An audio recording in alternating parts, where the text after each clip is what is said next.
The world hasn't seen the use of a nuclear weapon in wartime in more than 60 years. The United States is the only country to use nuclear weapons. You remember this scene, atomic bombs dropped on Hiroshima and Nagasaki.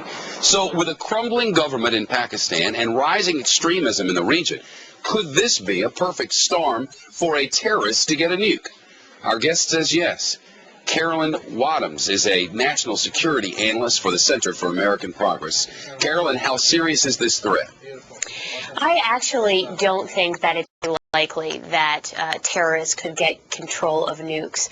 We conducted a survey of terrorism and national security experts about 4 months ago. These are experts from across the ideological spectrum who are real experts in this area.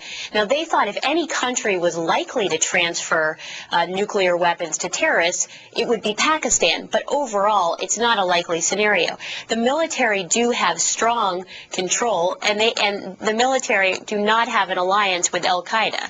They're not about to give these weapons over. But it sounds like you're trying to have it both ways. I mean, either the Islamists can come in and take over the country and they can get a hold of the nukes, or they can't. I don't think we can have it both ways, can we? Well, you know, we're worried about growing extremism in Pakistan, and I think that Musharraf's recent step only worsened the growth of extremism and the instability in Pakistan. But I don't think that means that the nuclear weapons are anytime soon going to be handed over to terrorists. All right. You know, in the long term, who knows? So that I'm clear, what you just said is that this clamping down on democracy, in your estimation anyway, increases the likelihood that more Pakistanis will turn to the side of the extremists and turn against the government that's now established and is friendly with the United States.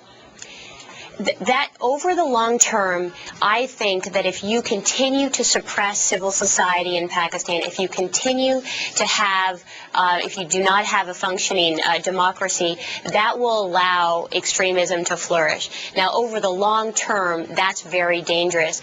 But in the short term, Pakistan's nukes are very much in the control of the Pakistani military, which remains incredibly powerful. They're not about to allow those weapons to get into the hands of terrorists. Okay. But in the long term, we've got a real problem, and this is something we keep kicking down the road because it's so difficult. Carolyn Wadhams, thanks very much. New today, an enormous terror bust.